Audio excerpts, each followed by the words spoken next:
Assalamualaikum warahmatullahi wabarakatuh. Selamat pagi dan salam sejahtera buat kita semua. Terkhusus bagi adik-adik para pencari ilmu, welcome back. Bertemu kembali, selamat bertemu kembali dalam pertemuan di channel Sam and I Connection. Baik, kali ini kita akan membahas perihal hak kekayaan intelektual. Hak kekayaan intelektual atau istilah lainnya kekayaan intelektual. Kali ini kita lanjutkan dari pertemuan sebelumnya. Materi kali ini subnya tentang hak cipta. Apa itu hak cipta? Itu ya. Lalu bagaimana hak cipta itu dilindungi dan mengapa hak cipta perlu dilindungi? Itu ya menjadi kajian kita hari ini. Oke. Kita kaji sebelum masuk ke dalam definisi, kita pahami dulu bahwa hak cipta ini perkembangannya di Indonesia sudah sangat lama, bukan hal yang baru gitu ya. Jadi perlindungan terhadap hasil karya seseorang itu sebenarnya tidak baru, sudah lama. Kita lihat di perkembangan hukum hak cipta di Indonesia itu dimulai dari tahun 1912 Authorship ya, Undang-Undang Pengarang. Ini pada masa Belanda itu sudah memberlakukan di Indonesia. Kenapa? Karena Belanda juga di Indonesia punya kepentingan bisnis, industri gitu ya. Maka dia harus memberlakukan itu. Kemudian Undang-Undang Nomor 6 Tahun 1982 tentang hak cipta dengan mencabut Authorship sebelumnya gitu ya. Hingga perkembangannya terakhir di Undang-Undang Nomor 19 Tahun 2002 tentang hak cipta. Di sini ini pun 19/2002 ini belum terakhir gitu ya. Yang terakhir itu di 2014. Jadi memang perkembangannya sudah cukup jauh dan cukup panjang gitu ya perkembangan daripada undang-undang hak cipta ini. Namun memang tidak banyak substansial yang kemudian berubah dalam pengaturannya, hanya berubah di konsepsi, misal durasi perlindungannya, penambahan jenisnya, karena semakin berkembangnya ini ya pengetahuan, semakin berkembangnya budaya masyarakat Indonesia dan budaya masyarakat di dunia itu mempengaruhi perkembangan teknologi, itu mempengaruhi hingga hari ini kita temui ada banyak sekali nanti yang akan dilindungi dari ruang lingkup hak cipta. Baik, apa itu hak cipta? Kan gitu ya. Kita mulai masuk. Hak cipta itu merupakan hak eksklusif. Nah, ini ya, hak eksklusif bagi pencipta atau penerima hak untuk mengumumkan atau memperbanyak ciptaannya atau memberikan izin untuk itu dengan tidak mengurangi pembatasan-pembatasan menurut peraturan perundang-undangan yang berlaku. Ada hak eksklusif di dalamnya, diberikan kepada pencipta dan pemegang hak. Kenapa dibedakan Pak, ada pencipta dan ada pemegang hak? Ya, dalam kaidah haki, seringkali peristiwa hukumnya itu membuat ada pencipta, kreator, gitu ya. Ada juga pemegang hak. Kenapa dipisah? Karena ada dua pihak sejatinya. Ada pihak yang memberikan instruksi, ada pihak yang melakukan pembayaran atas suatu pekerjaan. Itu dia. Maka pemegang hak ini nanti lebih ditujukan kepada siapa atau badan hukum yang memberikan atau memiliki ide untuk dikerjakan oleh pekerjanya. Pekerja di sini sebagai kreator. Sedangkan ide mungkin bisa jadi dari institusi atau dari badan atau dari orang yang memerintah, maka dipisah. Untuk mengumumkan dan memperbanyak ini adalah bagian daripada hak eksklusif. Eksklusif maksudnya hak itu terbatas kepadanya, tidak boleh digunakan oleh orang lain tanpa sepengetahuan dan izin darinya. Itu dia ya. Apa itu? Mengumumkan hasil karyanya, memperbanyak atau melakukan copy gitu ya. Menciptakan lagi, memperbanyak kan, kemudian mengedarkan, mengubah, itu juga tidak dibenarkan. Maka konsep dasar daripada hak cipta itu kita bisa pahami ada dua gitu ya. Yang pertama itu pencipta atau kreator dengan ciptaan, hasil ciptaannya. Konten. Nah, itu ya. Dengan hasil ciptaannya. Jadi ada hubungan antara subjek dengan objek. Gitu ya. Apa hubungan subjek dengan objek? Hubungan subjek dengan objeknya itu tadi adalah hak eksklusif berupa mengumumkan dan memperbanyak, mengubah dan segala macamnya. Banyak dia, itu ya. Itulah hak eksklusif. Maka dengan adanya hak eksklusif sebenarnya ini konsep dasarnya seperti monopoli. Ya. Bahkan setiap pemegang hak itu yang melakukan kontrol. Nah, itu dia. Itu dia ya. Maka seringkali kita nanti bisa kita kaitkan implementasi haki ini adalah dalam bisnis itu adalah monopoli. Tapi boleh nggak? Sah gitu ya.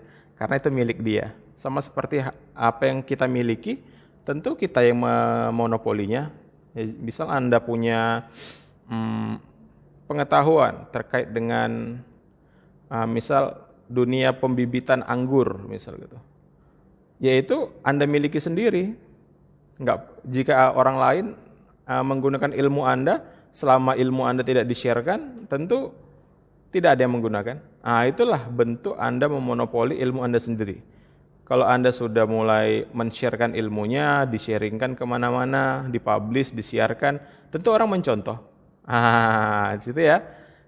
Mencontohnya orang itu dalam arti dia penggunakan untuk diri dia sendiri, itu masih fajar penggunaannya, fair use sake gitu ya.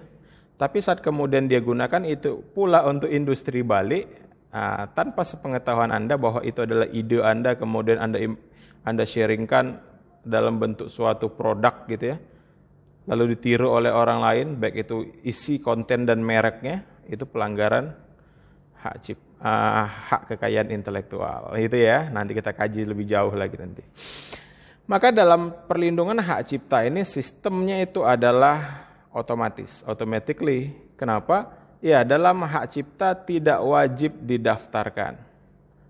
Karena apa? Karena sistem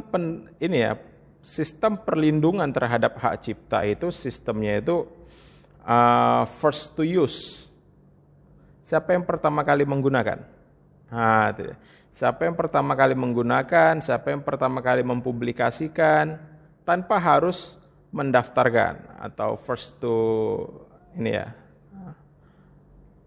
maka first to use ini menjadi asasnya, bukan first to dokumen gitu ya, first to daftar itu. Maka dengan konsepsi perlindungan first to use, maka secara otomatis itu dilindungi. Dan kemudian perlindungannya bagaimana Pak? Masa perlindungan daripada hak cipta ini seumur hidup pencipta. Itu dia, seumur hidup pencipta atau seumur hidup pemegang hak. Kalau badan, itu dia. Kalau badan tentu dia berbeda ya.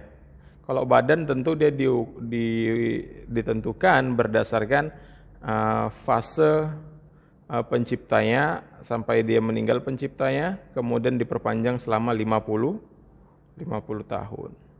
Itu dia. Jadi ada fase setelahnya itu. Maka ini bisa diwariskan gitu ya. Peralihannya bisa diwariskan. Selain lisensi juga bisa secara waris. Lalu apa gunanya Pak kita mendaftarkan? Pendaftaran haki ini hanya menjadi suatu alat bukti bahwa secara dokumen kita punya sebagai pemiliknya. Kita lah pemiliknya secara dokumen, gitu ya. Tapi secara de facto itu tadi sudah cukup saat kita umumkan itu adalah hasil karya kita. Maka dalam syarat untuk mendapatkan perlindungan yang tadi itu ada dua. Yang pertama itu adalah fiksasi. Yaitu fiksasi itu maksudnya suatu ide itu harus dituangkan dalam bentuk nyata. Gitu ya. Tidak dalam ruang lingkup ide saja. Karena ide itu belum dilindungi berdasarkan hak cipta. Gitu ya. Ide belum dilindungi walaupun ide itu mahal kan gitu. Walaupun ide itu mahal tapi dia nggak akan dilindungi sebelum dia difikskan atau dibuat dalam suatu bentuk yang nyata, yang dapat dilihat, dirasakan oleh orang. Material lah ya gitu, dimaterialkan. Maka salah satu asasnya itu adalah fiksasi. Yang kedua itu syarat untuk mendapatkan perlindungan hak cipta. Yang kedua itu adalah originalitas, keaslian, gitu ya. Ini asli hasil ciptaan daripada pencipta. Nah, ini seringkali nanti jika terjadi ada permasalahan hukum, gitu ya, terjadi sengketa terkait dengan kepemilikan hak cipta atas suatu lagu, misal gitu. Tolak ukurnya di mana nih Pak? Lagu Pak. Misal lagu itu apakah harus dalam bentuk launchingnya atau dari sebelum launching itu sudah dilindungi Pak? Lagu itu sudah dilindungi setelah diciptakan. Itu dia. Kalau launching itu kan sebenarnya orang sudah mulai tahu, bisa jadi lingkungan terdekat itu sudah tahu, itu sudah dimulai dilindungi. Gitu ya. Karena dia mengumumkan ada saja saksi yang memang mendengarkan, mengetahui memang dia penciptanya itu sudah bisa menjadi suatu karya hak cipta. Contoh tuh dalam bentuk lagu. Maka kalau ada orang lain yang mengklaim itu lagunya tentu harus diinikan ya. Kalau sekarang kan lagi heboh nih, yang permasalahan bukan lagunya tapi musiknya. Musiknya mirip-mirip Pak, itu gimana Pak? Itu termasuk ya bagian daripada pelanggaran hak cipta. Kalau musiknya memang persis mirip gitu ya. Karena yang dilindungi dalam konsepsi hak cipta ini tidak hanya liriknya, tapi juga dilindungi itu adalah musiknya, instrumennya, itu juga dilindungi. Karena itu sebenarnya ya, macam model musik itu sebenarnya ilmiah, ketukan kan, tak tak tak, maka ada dirjen itu yang mengatur ketukan. Itu ya untuk instrumen musik seperti itu. Maka ada dua syarat untuk perlindungan hak cipta tadi, ada fiksasinya, kemudian ada originalitas. Apa saja Pak yang dilindungi gitu ya dalam hak cipta, ruang lingkupnya banyak sekali gitu ya. Yang pasti hak cipta ini termasuk di dalamnya cipta, karsa dan rasa, dan biasanya berkaitan dengan seni, budaya gitu ya. Seni, budaya, sastra itu masuk ke dalam ruang lingkup hak cipta. Banyak lagi ya, lagu, drama, musik kan itu masuk ya. Kemudian buku-buku, tulisan dan segala macamnya. Maka bisa dilindungi gitu ya. Maka setiap hasil karya pencipta yang menunjukkan keasliannya dalam lapangan ilmu pengetahuan, seni dan sastra itu dapat dilindungi. Tapi tetap yang dilindungi itu bukanlah ide, tapi bentuk. Itu dia fiksasinya, apa bentuknya, seperti itu ya. Oke, bisa dipahami ya. Mengenai masa berlaku perlindungannya nanti dibagi menjadi 3. Silakan adik-adik nanti baca ya di dalam undang-undang yang terbaru di hak cipta itu sendiri, di hak cipta, dan otomatis semuanya rata-rata itu adalah dimulai seumur hidup perlindungannya, dan perpanjangannya itu yang berbeda-beda menyesuaikan dengan apa hasil ciptaannya. Misal fotografi gitu ya, gambar segala macam itu beda tentunya. Oke, kita lanjutkan tentang pencipta, subjeknya kita ulas. Pencipta itu siapa Pak? Pencipta itu seseorang atau beberapa orang secara bersama-sama atas inspirasinya melahirkan suatu ciptaan berdasarkan kemampuan pikiran, imajinasi, kecekatan, keterampilan atau keahlian yang dituangkan dalam bentuk yang khas dan bersifat pribadi. Itu dia. Di konsep daripada pencipta, dia yang langsung membuat, kreator. Boleh satu atau lebih. Kalau lebih dari 2 orang misal gitu ya, tentu ada leadernya. Leadernya itu bisa dikatakan sebagai salah satu orang yang memimpin lah, dia yang menjadi kreatornya gitu atas nama dia. Karena nggak mungkin semuanya ditulis, misal ada 50, kan ada ini ada leadernya. Leadernya itulah yang bertanggung jawab. Yang lain dan kawan-kawan sebutannya. Kemudian pencipta ini juga termasuk orang yang merancang ciptaan.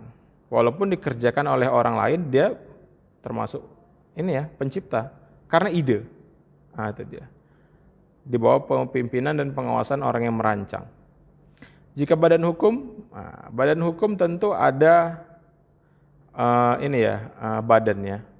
Ada yang bertanggung jawab, tapi biasanya kalau badan hukum disebut tidak menyebut orang sebagai penciptanya kecuali terbukti sebaliknya. Jadi yang disebutkan ya badan hukumnya, misal lembaga apa, gitu ya, PT apa. Kecuali ada pembuktian bahwa individu yang membuatnya, gitu ya. Dalam konsep instansi pemerintah, Pak, atas ciptaan yang dibuat oleh karyawan instansi, maka pada dasarnya itu penciptanya tetap karyawan. Namun pemegang haknya itu bisa jadi adalah instansi pemerintahnya, karena instansi pemerintah menggaji dan menginstruksikan dia bekerja, gitu ya. Sama seperti karyawan swasta gitu juga. Maka dia hasil karyanya itu akan diklaim atau akan dimiliki haknya oleh pemberi kerja, pembeli pekerjaan tersebut. Karena dia memiliki idenya. Atau diperjanjikan lain di dalam perjanjian kerja itu mungkin bisa dimiliki secara bersama gitu ya, atau terpisah seperti itu. Sedangkan bagi kreator ya, hasil karya tersebut tentu berarti. Maka nama dia itu sebagai kreator akan terus bisa dicantumkan di dalam hasil karyanya sebagai hak moralitas, gitu ya. Kita mulai masuk hak daripada pencipta dan pemegang hak cipta, gitu ya. Ada dua, ada hak moral dan ada hak ekonomi. Hak moralitas itulah yang dipegang oleh pencipta untuk namanya tetap dapat tersangkut kepada hasil karyanya. Misal lukisan ini karya si ini, bisa jadi pemegang haknya badan usahanya kan, atau bareng-bareng dengan temannya kan gitu. Bisa jadi. Sedangkan hak ekonomi, Pak, hak ekonomi inilah yang kemudian bagaimana hak untuk memperbanyak, mendistribusikan, mempertunjukkan, menontonkan, hingga kemudian hal-hal lain yang bersifat ekonomis. Itu. Dari hak ekonomis inilah kemudian muncul nanti ketentuan pidana yang menjerat pelaku pelanggar daripada hak cipta. Itu dia. Ada beberapa konsep ya dalam hak moral juga. Mengubah ciptaan tanpa persetujuan itu adalah pelanggaran hak cipta. Banyak kan gitu. Tapi kalau persetujuan nggak apa-apa. Seperti contoh film Harry Potter gitu ya. Dulu kita kenal film, mungkin dulu orang kenalnya novel, sekarang orang kenalnya film dalam skema film. Atau tenggelamnya kapal Van der Witch yang kemudian difilmkan, kan gitu ya. Itu atas persetujuan penulis ya. Kalau nggak penulis ya kreator, ahli waris jika memang sudah meninggal itunya. Pemegang hak ciptanya. Baik, sampai di sini cukup dulu ya. Next kita akan bahas-bahas lagi di perihal hak cipta. Ada beberapa hak terkait yang akan kita bahas mungkin di pertemuan yang akan datang. Stay tune terus di channel Sam and I Connection. Billahi taufiq wal hidayah. Wassalamualaikum warahmatullahi wabarakatuh.